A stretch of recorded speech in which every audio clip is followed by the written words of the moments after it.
All right, we now shift focus to Iran. Iranians vote for a new president today.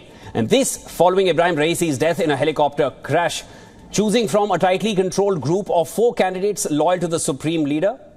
Shortly after polling stations opened, Ayatollah Ali Khamenei cast his vote. As ballots are counted manually, the final result is expected to be announced only in 2 days.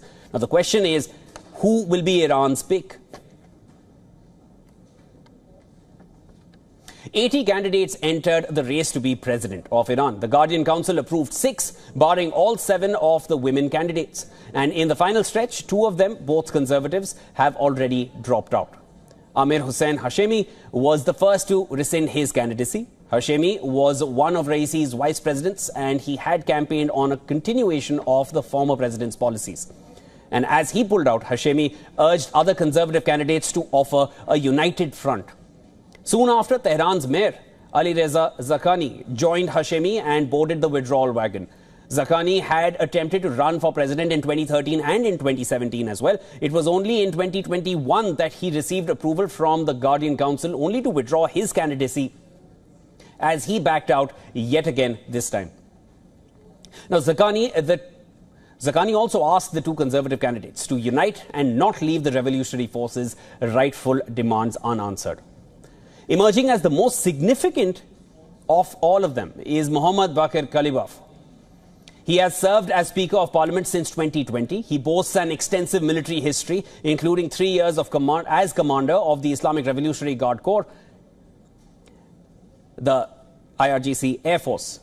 The 3 other candidates have all been IRGC officials as well, but Kalibaf maintains close ties to the IRGC. He is known for his role in crackdowns on student protests in Iran while serving as an IRGC general and later as police chief.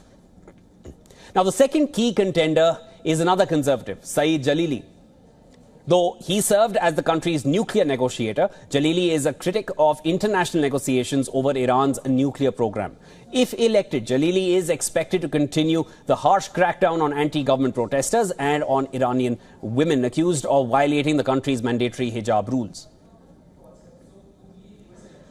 Mustafa Por Mohammadi is the only cleric in the race, also a conservative. Por Mohammadi had a leading role in the 1988 executions of thousands of political prisoners held in Iranian jails. Let's now look at the sole reformist in the race, Masoud Pezeshkian.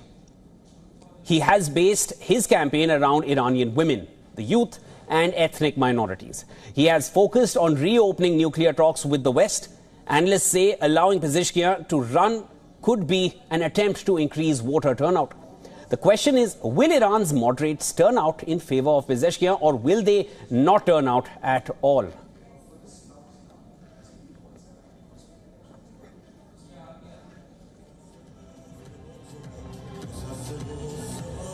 All right, joining us live from Tehran, we have Fouad Izadi. He is a professor at the Faculty of World Studies, University of Tehran.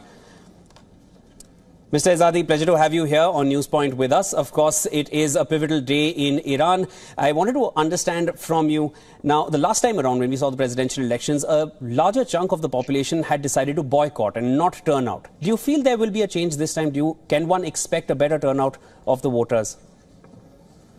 You know, last time we had about 50% voter participation. This time, people expect to have more than that, and because of the tragedy of the president's death. Yes. Let me also say that the candidates, based on Iran's constitution, have to be loyal to the constitution, not to any one person. We don't have a kingdom here. We used to have a Shah. There was a revolution in 1979. And one reason there was a revolution was to avoid having a kingdom or kingdom type of government. So the candidates are loyal to the constitution, and I think that's true in any country that I know of. Mr. Izadi, of course, reformist Pezeshkian has been considered by some as the dark horse here, and he could be the one who could lure in more voters. Reports are suggesting so. Do you feel that is going to happen, number one? And second, do you feel the conservatives might just decide to come together to take on Pezeshkian? You know, the public opinion polls show that he's about 30%. Mr. Jalili 25%, Mr. Ghalibaf about 20%, and the fourth candidate is about 1 or 2%. So I think we'll have a second round of elections. If no one goes over 50% today, then we'll have the second round next Friday, and only the top two candidates will remain. Others will not be able to run again. We don't know. This is the nature of democracy. In this part of the world, our neighboring countries generally either don't have any elections, or more or less everybody knows who's going to be elected. But the nature of Iranian democracy is what you see. We are on the voting day, and nobody really knows who's going to win the elections. And this is a genuine democracy. Indians enjoy democracy. Iranians enjoy democracy. Demonizing Iran or repeating Western media talking points against Iran, I don't think it's very useful. Mr. Izadi, from your perspective, and you are at the University of Tehran, of course, you are interacting with a lot of youngsters, the youth essentially. Talk to us, or rather tell us about what you personally feel at the moment. What kind of sentiment is there amongst the youth or the newer or the first-time voters? How much of them do you see reaching out to the polls at the moment?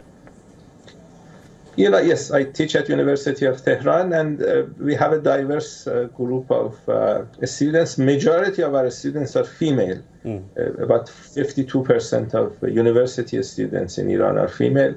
And they have different favorite candidates. And I think some of them will vote for Mr. Pezeshkian because they look at him, he's a heart surgeon. They look at him as someone who could facilitate some of the objectives that the younger people have in Iran. But I have seen supporters of Mr. Jalili, Mr. Ghalibaf on campus. When you go around the university, the main talk of the day is the presidential election, and I think we'll have a good number of younger people voting. So you're definitely positive that the voter turnout this time around would be better than what one saw last time. Thank you so much for joining in. That was Fawad Izadi, Associate Professor, University of Tehran, joining us and sharing all his insights. Thank you so much, sir. Thank you.